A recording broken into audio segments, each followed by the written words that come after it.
નમસ્કાર, સાંજના સમાચાર બુલેટિનમાં આપનું સ્વાગત છે। સૌપ્રથમ જોઈએ અત્યારના મુખ્ય સમાચાર। પઠાણકોટ હુમલા મુદ્દે વડાપ્રધાન નરેન્દ્ર મોદી સાથે ફોન પર વાત કરતા પાકિસ્તાન વડા નવાઝ શરીફ આતંકીઓ વિરુદ્ધ કડક કાર્યવાહીનું શરીફે આપ્યું આશ્વાસન। પ્રધાનમંત્રીએ શહીદો પ્રત્યે વ્યક્ત કરી શ્રદ્ધાંજલિ। પઠાણકોટ આતંકી હુમલામાં માર્યા ગયેલા જવાનોના પરિવારને 25 લાખ અને ઘરમાંથી એકને નોકરી આપવાનું વચન આપતા સંરક્ષણ મંત્રી મનોહર પરીકર। કોમ્બિંગ ઓપરેશન ચાલુ, સંરક્ષણ મંત્રીએ જવાનોએ બતાવેલી બહાદુરીની કરી પ્રશંસા। ટીડીસીએ મામલે અરુણ જેટલીએ અરવિંદ કેજરીવાલ સામે કરેલા માનહાનિના કેસ અંગે અદાલતમાં થઈ સુનાવણી। અદાલતની કાર્યવાહીના ભાગરૂપે જેટલીએ આપેલું નિવેદન। આગામી સુનાવણી 3 ફેબ્રુઆરીના રોજ। જેટલીએ કોર્ટમાં દાખલ કરેલો 10 કરોડનો દીવાની માનહાનિનો કેસ। રાજદ્રોહના કેસમાં પાટીદાર અનામત આંદોલન સમિતિના હાર્દિક પટેલ સામે 8મી જાન્યુઆરી સુધીમાં ટ્રાયલ કોર્ટમાં આરોપનામું દાખલ કરવા ગુજરાત સરકારને સર્વોચ્ચ અદાલતનો આદેશ। આગળની સુનાવણી 14મી જાન્યુઆરીએ। પાટીદાર નેતાઓએ આદેશને આપેલો આવકાર। અમદાવાદમાં આજે પોલીસના કથિત દમનના વિરોધમાં કોંગ્રેસ દ્વારા દમન પ્રતિકાર રેલી। પાટીદાર અનામત આંદોલનમાં પકડાયેલા નેતાઓને છોડી મૂકવા કલેક્ટરને આવેદનપત્ર આપતા કોંગ્રેસી નેતાઓ। પ્રજાહિતના ભોગે રાજકીય રોટલો શેકવાનો ભાજપનો કોંગ્રેસ પર આક્ષેપ। સાંસદ આદર્શ ગામ યોજના અંતર્ગત સાંસદ જયશ્રીબેન દ્વારા દત્તક લેવાયેલા મહેસાણા જિલ્લાના પાંચોટ ગામની બદલાયેલી સિકલ। પાયાની સુવિધાઓથી સજ્જ આ ગામમાં શિક્ષણ, આરોગ્ય અને મહિલા સશક્તિકરણ જેવી પ્રવૃત્તિઓનો ધમધમાટ। સમાચાર વિગતવાર જોઈએ। પઠાણકોટ એરબેઝ આતંકવાદી હુમલા કેસમાં કોમ્બિંગ ઓપરેશન હજી ચાલુ છે। આ કેસમાં એનઆઈએ દ્વારા 3 એફઆઈઆર દાખલ કરવામાં આવી છે। હુમલામાં શહીદ એનએસજી કમાન્ડો નિરંજનના પાર્થિવ દેહના કેરળ ખાતેના તેમના માદરે વતને અંતિમ સંસ્કાર કરવામાં આવ્યા હતા। સંરક્ષણ મંત્રી મનોહર પરીકરે પઠાણકોટની મુલાકાત લઈને સમીક્ષા બાદ પત્રકાર પરિષદને સંબોધી હતી। પ્રસ્તુત છે એક અહેવાલ। પઠાણકોટ એરબેઝ ખાતે આતંકવાદીઓ અને સૈન્ય વચ્ચેની મુઠભેડ અને કોમ્બિંગ ઓપરેશન મંગળવારે ચોથા દિવસે પણ ચાલુ રહ્યા હતા। સંરક્ષણ મંત્રી મનોહર પરીકર તેમજ ભૂમિદળ અને વાયુસેનાના વડાએ આજે બપોરે પઠાણકોટની મુલાકાત લીધી હતી। સ્થિતિની સમીક્ષાને અંતે પત્રકાર પરિષદને સંબોધતા સંરક્ષણ મંત્રીએ જણાવ્યું હતું કે એરબેઝ ખાતે સુરક્ષા દળો અને આતંકવાદીઓ વચ્ચે એન્કાઉન્ટર માત્ર 28 કલાક ચાલ્યું હતું। હાલ કોમ્બિંગ ઓપરેશન ચાલી રહ્યું છે અને તે આવતીકાલ સુધી ચાલશે। તેમણે એમ પણ જણાવ્યું હતું કે તમામ 6 આતંકવાદીઓ ઠાર મરાયા છે। In this operation, 6 terrorists have been neutralized. 2 जन जो इनकी बॉडीज आज ये की है वो जल के काफ़ी डिस्ट्रॉय हुए हैं, सो उनकी confirmation after DNA test double confirmation करनी पड़ेगी। लेकिन 2 जगह बॉडी पार्ट्स मिले हैं, कंटिन्यूस एक्सप्लोजन चल रहा था उसमें। સંરક્ષણ મંત્રીએ જવાનોએ દાખવેલી બહાદુરીની પ્રશંસા કરતા જણાવ્યું હતું કે પઠાણકોટ હુમલા કેસમાં શહીદ થયેલા સુરક્ષાકર્મીઓને યુદ્ધમાં શહીદ થયેલાઓના દરજ્જા મુજબ સહાય અને વળતર પૂરી પાડવામાં આવશે। ये ऑपरेशन में जितने शहीद हुए उनको सबको बैटल कैजुअल्टी या शहीद हम लोग करने वाले हैं, so they get all the benefit which normally a war like situation gets, including the injured also gets the corresponding benefit। State government ने भी कॉम्पेंसेशन 25 लाख और नौकरी देने का वायदा किया है। તેમણે જણાવ્યું હતું કે એરબેઝ ખાતેથી આતંકવાદીઓ દ્વારા લાવવામાં આવેલા 40 થી 50 કિલો કારતૂસ, AK-47 ગન તેમજ આતંકવાદીઓના મૃતદેહો કબજે કરવામાં આવ્યા છે। મળેલી સામગ્રી આધારે હુમલાખોર આતંકવાદીઓ પાકિસ્તાનના હોવાના સંકેત છે। તે દરમિયાન પાકિસ્તાનના પ્રધાનમંત્રી નવાઝ શરીફે પણ આજે ફોન કરીને પ્રધાનમંત્રી નરેન્દ્ર મોદી સાથે પઠાણકોટ હુમલા અંગે વાતચીત કરી હતી। એરબેઝ હુમલા કેસમાં ભારતે આપેલા પુરાવા બાદ પાકિસ્તાન દ્વારા થઈ રહેલી તપાસ અંગે બંને વચ્ચે વાતચીત થઈ હોવાનું સમજાય છે। રાષ્ટ્રીય સુરક્ષા સલાહકાર અજીત દોવલે આતંકવાદી હુમલાને પગલે પોતાની ચીન યાત્રા રદ કરી દીધી છે। એનઆઈએ દ્વારા તપાસ શરૂ થઈ ચૂકી છે। પાકિસ્તાનના ત્રાસવાદી સંગઠન યુનાઇટેડ જેહાદ કાઉન્સિલે આ હુમલાની જવાબદારી લીધી છે। એનઆઈએ દ્વારા આ હુમલા સંદર્ભમાં એસપીના અપહરણ, તેમના ડ્રાઈવરની હત્યા અને એરબેઝ પરના હુમલા એમ 3 મુદ્દે અલગ અલગ એફઆઈઆર નોંધી છે। ત્રણેય કેસ પઠાણકોટ સ્થાનિક પોલીસ મથકમાં નોંધાયા છે। ફોન કોલ ડિટેલ પરથી જાણકારી મળે છે કે તમામ આતંકવાદી પાકિસ્તાનથી આવ્યા હતા। પઠાણકોટ એરબેઝ પર થયેલા હુમલામાં શહીદ થયેલા એનએસજી કમાન્ડો લેફ્ટનન્ટ કર્નલ નિરંજન કુમારના અંતિમ સંસ્કાર મંગળવારે કેરળના પલક્કડ ખાતે કરવામાં આવ્યા હતા. પઠાણકોટમાં બોમ્બ નિષ્ક્રિય કરતી વખતે તેઓ શહીદ થયા હતા. કેરળના મુખ્યમંત્રીએ પણ શહીદને શ્રદ્ધાંજલિ આપી હતી. દૂરદર્શન સમાચાર, અમદાવાદ.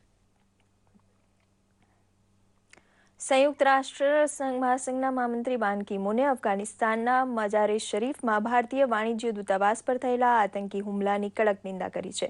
યુએન પ્રવક્તા સ્ટીફને જણાવ્યું છે કે કોઈપણ રાષ્ટ્રના વાણિજ્ય દૂતાવાસ પર આ પ્રકારના હુમલા થવા ન જોઈએ. મજારે શરીફમાં ભારતીય વાણિજ્ય દૂતાવાસમાં ઘૂસણખોરીની કોશિશ કરતા બધા ત્રાસવાદીઓને અફઘાની સૈનિકોએ ઠાર કર્યા છે. દરમિયાન અફઘાનિસ્તાનના રાષ્ટ્રપતિ અશરફ ગનીએ ગઈકાલે ટેલિફોનિક વાતચીત દ્વારા પ્રધાનમંત્રી નરેન્દ્ર મોદીને હુમલા બાબતે જાણકારી આપી હતી. પ્રધાનમંત્રી મોદીએ મજારે શરીફમાં થયેલા હુમલામાં ત્રાસવાદીઓની ઘૂસણખોરી નિષ્ફળ કરવા બદલ અને ભારતીય વાણિજ્ય દૂતાવાસના કર્મચારીઓની સુરક્ષા કરવા બદલ અફઘાનિસ્તાનના સૈન્યની પ્રશંસા કરી હતી અને ભારત હંમેશા અફઘાનિસ્તાનની સાથે છે તેવો વિશ્વાસ વ્યક્ત કર્યો હતો.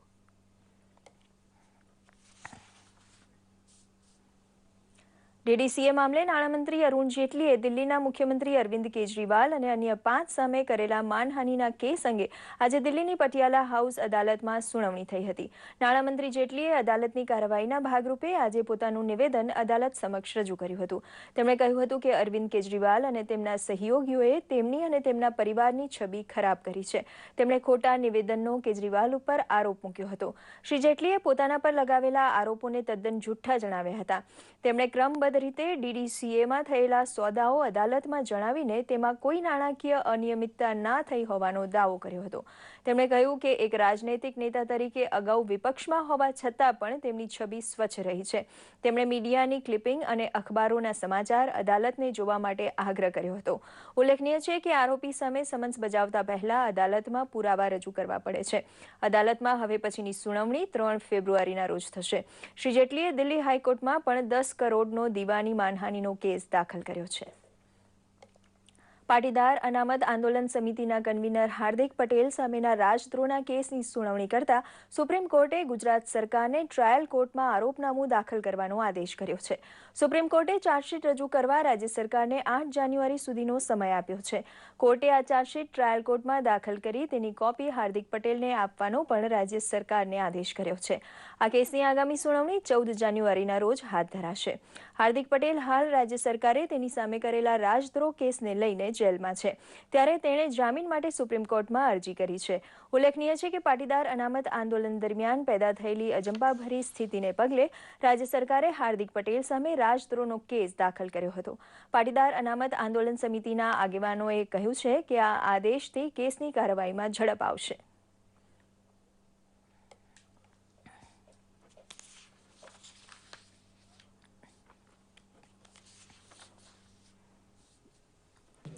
આ નિર્ણયને અમે નામદાર શ્રી અદાલતના નિર્ણયને અમે આવકારીએ છીએ અને જેટલું બને એટલું જલ્દી ન્યાયિક પ્રક્રિયા થાય અને અમારો હાર્દિક બહાર આવે એવી અમને આશા છે. દર્શક મિત્રો, વધુ સમાચાર એક વિરામ બાદ.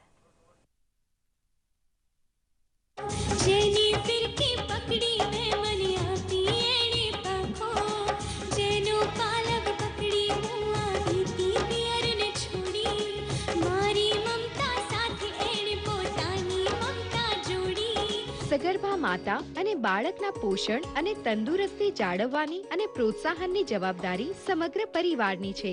માતા અને બાળકને પોષણયુક્ત આહાર મળી રહે અને તેમની તંદુરસ્તી જળવાય તે માટે પૂરતી કાળજી લઈએ. સગર્ભા સ્ત્રી, સ્તનપાન કરાવતી માતા, કિશોરીઓ અને બાળકને મમતા દિવસે આંગણવાડી લઈ જઈને બધી સેવાઓનો લાભ અપાવીએ.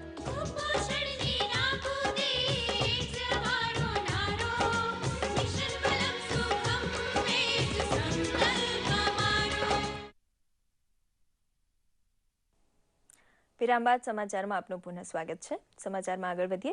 અમદાવાદમાં આજે કોંગ્રેસ દ્વારા પાટીદારો પર કથિત દમનના વિરોધમાં પ્રતિકાર રેલીનું આયોજન કરાયું હતું. બપોરે ગાંધી આશ્રમથી શરૂ થયેલી રેલી કલેક્ટર કચેરી જવાની હતી.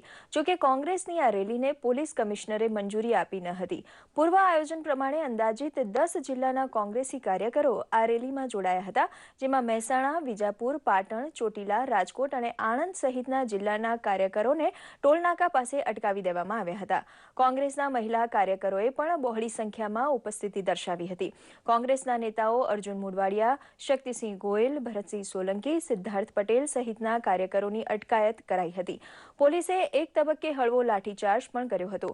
જોકે જિલ્લા કલેક્ટરને આવેદન આપવાની મંજૂરી મળતા મૌલિન વૈષ્ણવ, હિંમતસિંહ પટેલ, મનીષ દોશી, ચેતન રાવલ સહિતના નેતાઓએ કલેક્ટર રાજકુમાર બેનીવાલને આવેદનપત્ર પાઠવ્યું હતું. કોંગ્રેસની માંગણી પાટીદાર સમુદાયના લોકો સામે થયેલા કેસ પરત ખેંચવા ઉપરાંત જેલમાં બંધ પાટીદાર યુવકોને મુક્ત કરવા અંગેની હતી. ભાજપના પ્રવક્તા A.K. જાડેજાએ પ્રજાહિતના ભોગે રાજકીય રોટલો શેકવાનો કોંગ્રેસ પર આક્ષેપ મૂક્યો હતો.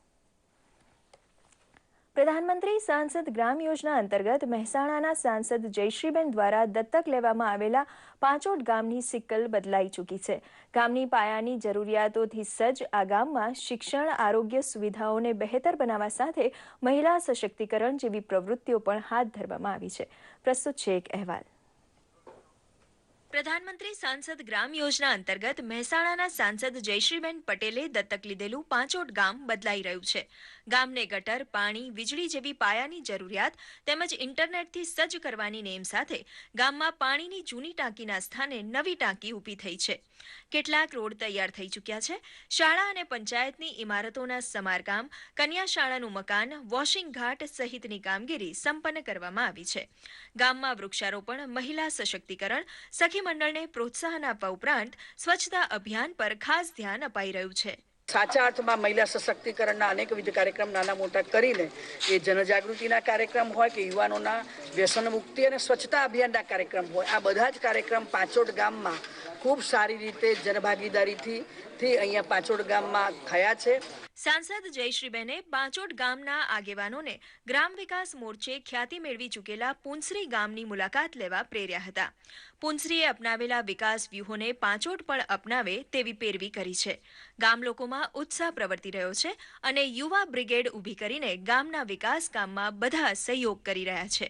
સંસદ સભ્ય શ્રી જયશ્રીબેનની ગ્રાન્ટમાંથી અમને જે ગ્રાન્ટ મળી 5 લાખ એની અંદરથી અમે હોલ, સાંસ્કૃતિક હોલ બનાવ્યો કે જેનાથી વિદ્યાર્થીઓને પ્રાર્થના પણ એની અંદર કરાઈ શકાય અને જુદી જુદી પ્રવૃત્તિ, સાંસ્કૃતિક પ્રવૃત્તિ કરવા માટે ખૂબ અમને ઉપયોગી થઈ રહી છે.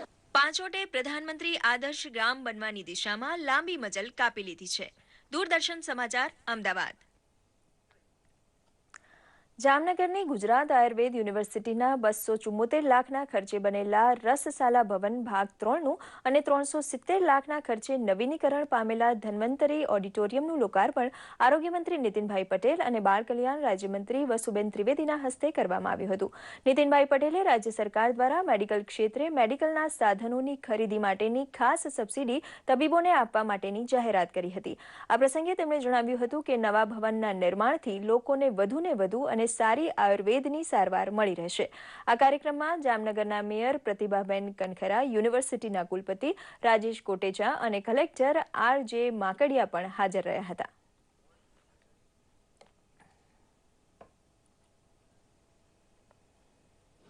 ગુજરાત આયુર્વેદિક યુનિવર્સિટીને આજે 49 વર્ષ પૂર્ણ થાય છે અને 50મા વર્ષની એટલે કે સુવર્ણ જયંતિ વર્ષની ઉજવણી આજથી શરૂ થાય છે.